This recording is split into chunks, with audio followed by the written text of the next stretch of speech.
Assalamualaikum warahmatullahi wabarakatuh. Perkenalkan, nama saya Novi Herlina Sukma dengan NIM 2001040772. Di sini saya akan menjelaskan beberapa materi yang pernah saya pelajari dalam beberapa bulan ini. Yang pertama, ada pembagian kata dan dalam bahasa Arab. Yang kedua, isim mudzakkar dan muannats. Yang ketiga, ada isim mufrad, musanna, dan jamak. Yang keempat, ada isim isyarah. Yang kelima, ada isim domir. Yang keenam, adwatul istifham. Pertama, saya akan membahas pembagian kata dalam bahasa Arab. Pembagian kata dalam bahasa Arab itu ada 3, yaitu isim, fi'il, dan huruf. Yang pertama, saya akan membahas tentang isim. Isim adalah kata yang menunjukkan arti manusia, hewan, tumbuhan, benda, tempat, waktu, sifat, dan lain-lain.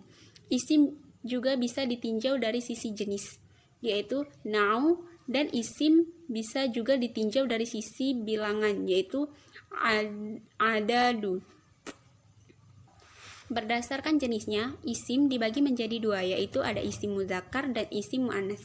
Sedangkan berdasarkan bilangan, isim bisa dibagi menjadi 3, yaitu ada isim mufrad, kata tunggal, isim tasniyah, kata ganda, dan isim jamak, kata jamak.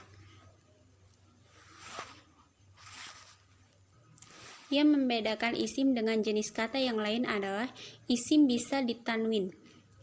Contohnya yaitu kitabun, yang artinya kitab. Isim bisa dimasuki oleh illa, contohnya illa kitabun, yang artinya kitab itu. Isim juga bisa dimasuki oleh huruf nida atau panggilan, contohnya yaitu ya rojulun, yang artinya wahai pria.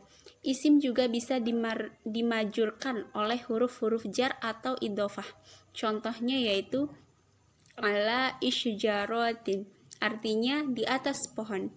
Isim juga bisa diisnad ilaih, contohnya al-kitabu mufidun, artinya kitab itu bermanfaat.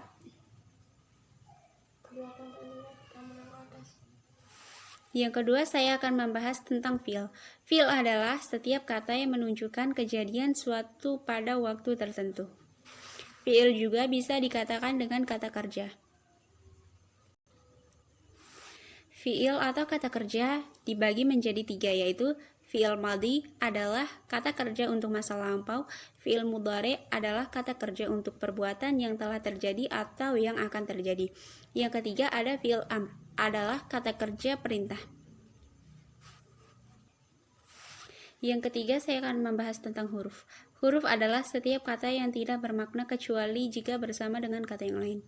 Contoh huruf hijaiyah yang satu huruf namun memiliki arti adalah A, yang artinya apakah, B, yang artinya dengan, ta, huruf sumpah, fa, artinya maka, sin, sa, artinya akan, ka, artinya seperti, li, artinya untuk, wa, artinya dan.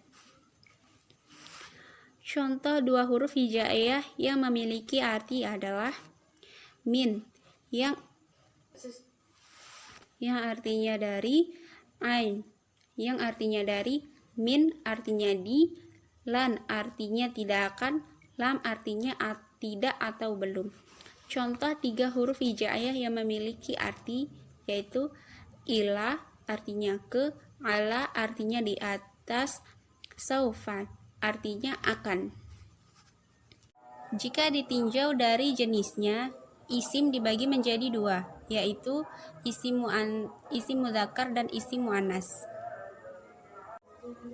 Baik, selanjutnya saya akan menjelaskan materi tentang isim mudzakkar dan isim muannats. Yang pertama, saya akan menjelaskan tentang materi isim mudzakkar.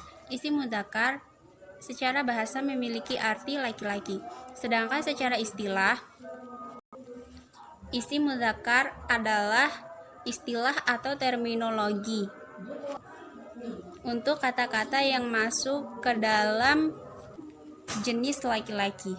Contoh dari isim mudzakkar yaitu, contohnya yaitu nama laki-laki yang bernama Ahmad, dan semua benda yang tidak mengandung huruf ta marbutoh.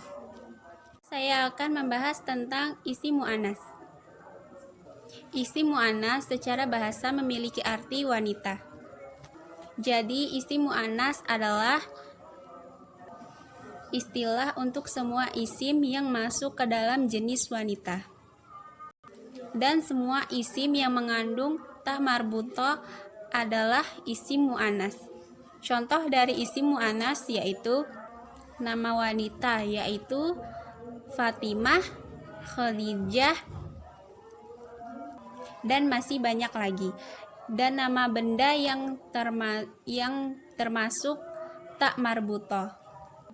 Contohnya yaitu madrasatun, mirwahatun, jamiatun. Dan masih banyak lagi yang termasuk isim yang mengandung ta marbutoh. Jika ditinjau dari keumuman dan kekhususan, isim dibagi menjadi dua, yaitu isim ma'rifat, kata khusus, dan isim nakirah, kata umum. Kata khusus atau isim ma'rifat adalah kata yang objek pembicaraannya telah ditentukan, sedangkan kata umum atau isim nakirah adalah kata yang objek pembicaraannya tidak ditentukan atau belum ditentukan. Contoh dari isim nakirah kata umum yaitu hadza kitabun, ini adalah sebuah buku. Sedangkan kata khusus atau isim ma'rifat contohnya yaitu hadza kitabu Zaidun, yang artinya ini adalah bukunya Zaid. Baiklah, selanjutnya saya akan menjelaskan materi yang ketiga yaitu isim mufrad, isim tasniyah, dan isim jamak. Di mana ketiga isim ini adalah isim menurut jumlahnya. Yang pertama, isim mufrad. Isim mufrad adalah kata tunggal. Contohnya qalamun, yang artinya sebuah pulpen. Kitabun, sebuah buku. Yang kedua adalah isim tasniyah. Di mana isim tasniyah ini adalah ia menunjukkan ganda. Contohnya yaitu muslimatani dan muslimani, yang artinya dua orang muslim dan dua orang muslimah. Sedangkan yang ketiga yaitu jamak. Jamak ini dibagi menjadi tiga, yaitu jamak mudzakkar salim, jamak muannas salim, dan jamak taksir. Jamak mudzakkar salim yaitu bentuk jamak yang isim-isim mudzakkar. Contohnya muslimina atau muslimuna. Yang keduanya memiliki arti sama-sama yaitu orang muslim. Yang kedua ada jamak muannas salim, yang dimana jamak muannas salim adalah bentuk jamak yang isim-isim muannas. Contohnya muslimanu, artinya orang-orang yang muslimah. Yang ketiga ada jamak taksir, di mana jamak taksir ini tidak memiliki aturan baku. Biasanya jamak taksir digunakan untuk benda-benda mati seperti pulpen, buku, pintu, dan lain sebagainya. Baik, yang keempat yaitu isim isyarah. Isim isyarah ialah isim yang menunjukkan sesuatu yang tertentu baik secara nyata atau dengan yang lain apabila yang ditunjukkan itu berada di hadapan orang yang menunjuk. Pada dasarnya ada dua kata tunjuk dalam isim isyarah, yaitu yang pertama dzalik, hadza, yang kedua dzalika. Yang dimana hadza ini memiliki arti ini. Contohnya hadza kitabun, yang berarti ini adalah sebuah buku. Sedangkan dzalika yang memiliki arti itu. Contohnya dzalika kitabun, yang berarti itu adalah buku. Sedangkan bila isim isyarah itu menunjuk kepada isim mu'annas, berarti haza berubah menjadi hadhihi, sedangkan dzalika berubah menjadi tilka. Sedangkan bila isim yang ditunjuk itu adalah isim jamak atau lebih dari dua, bila isim yang ditunjuk itu adalah tidak berakal, maka isim mudzakkar maupun isim mu'annas menggunakan hadhihi.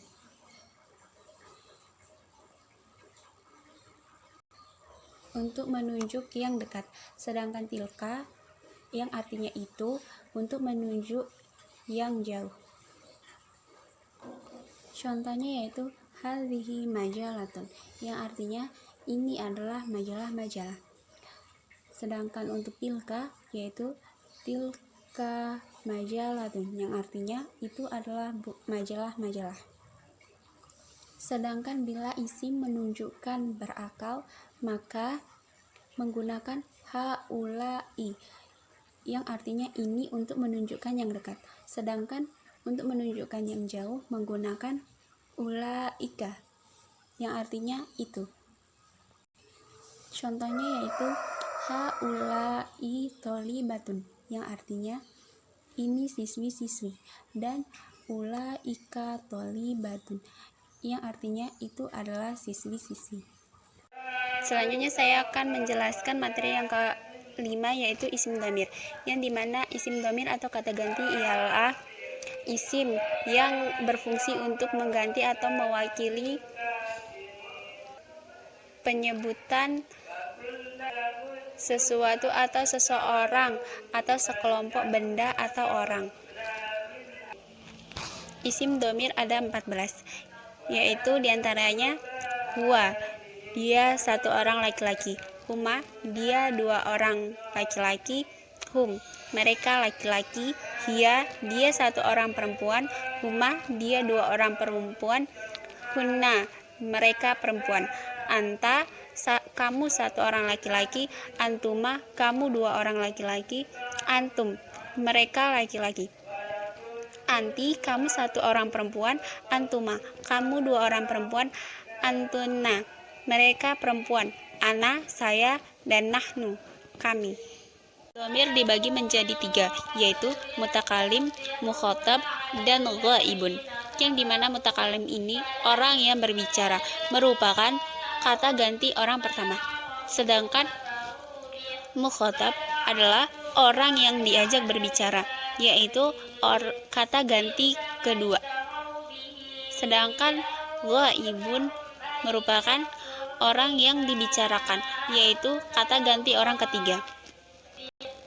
Sedangkan dalam hal jumlah, dhamir dibagi menjadi 3, yaitu mufrad, tunggal atau satu; musanna, 2; sedangkan yang ketiga jamak, yaitu banyak.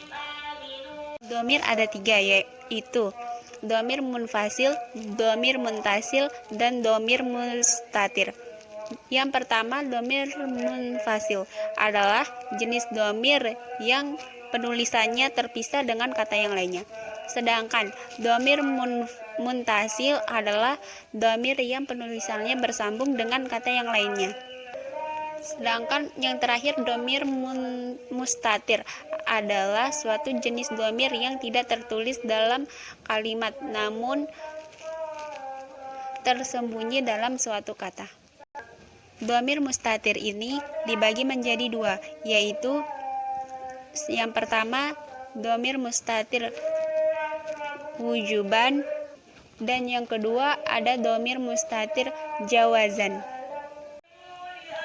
Baik, yang terakhir saya akan membahas materi yang keenam, yaitu materi adwatul istifham, di mana adwatul istifham ini berasal dari bahasa Arab yang bermasdar dari kata istifhama yang berarti istaudhaha. Kata tanya atau adwatul istifham dibagi menjadi 2, yaitu huruf istifham dan isim istifham, di mana huruf istifham ini berupa kata hamzah atau apakah, sedangkan isim istifham ini berupa kata apa, siapa, bagaimana, dan lain sebagainya, selain dari kata apakah tadi. Secara umum, adwatul istifham ini dibagi lagi menjadi dua, yaitu istifham bermakna al-khabar dan yang kedua istifham bermakna al-insya. Istifham bermakna al-khabar ini dibagi lagi menjadi dua. Yang pertama yaitu istifham al-inkari dan yang kedua istifham al-takiri. Istifham al-inkari ini yaitu apabila huruf nafi yang jatuh kepada setelah huruf istifham.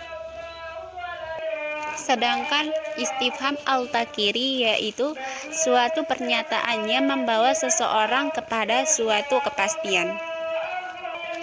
Sedangkan untuk istifham yang bermakna al-insya ini dibagi menjadi beberapa bentuk. Yang pertama, al-amr adalah suatu bentuk perintah. Yang kedua ada al-nahyi yang bermakna larangan, dan yang ketiga al-taz yang bermakna peringatan. Sekian dari saya. Wassalamualaikum warahmatullahi wabarakatuh.